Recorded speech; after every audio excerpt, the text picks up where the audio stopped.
자, 줄탄핵 비판 우리도 많이 한 것 뭐 그럴 수 있다. 어떻게 들리세요? 뭐 할 수 있는데 그렇게 날 비판하지 마라 그런 거 아닙니까? 근데 헌법의 아버지들이 탄핵이라는 제도를 만들었을 때 권한이 있다고 해서 이렇게 29번째 그리고 30번, 31번까지 하겠다고 이렇게 겁박할 줄 몰랐을 것 같습니다.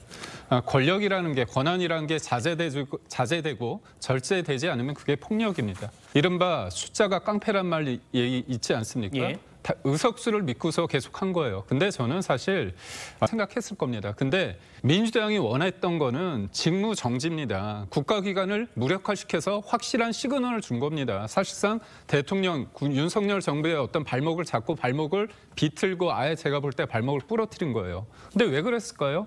본인의 사법 리스크가 있기 때문에 본인이 끌려가기 전에 대통령을 끌어내려야 되는 그게 있었던 겁니다. 왜 정상적으로 모든 당을 접수하고 여서야대 국면이라고 한다면 본인이 그렇게까지 할 필요가 없거든요. 그렇기 때문에 이게 사실 선거를 통해서 정치 세력이 교차되면 상관없는데 선거가 아니라 탄핵을 통해서 8년 전에 그 상황을 본인들은 원했던 거예요. 그러다 보니까 계속 무리를 뒀고 무엇보다도 탄핵을 할 때 윤석열 정부가 실질적으로 시작하기도 전에 선거에서 얘기했는데 그때부터 탄핵 얘기 나왔습니다. 그렇다면 이 탄핵이 무슨 문제가 있어서 탄핵입니까? 아닙니다. 탄핵을 해야 될 이유가 이재명 대표 본인한테 있었던 거죠. 그렇기 때문에 저는 자꾸 본인들이 헌법적인 어떤 헌법 테두리 안에서 이걸 했다고 하지만 이게 남용이 됐고요. 그리고 실질적으로 아주 얘기를 했을 때 윤석열 대통령이 했던 개혁, 이것도 권한입니다. 하지만 그 권한이 남용이 됐느냐 아니면 절차적 하자가 있느냐를 따져보고 있고요.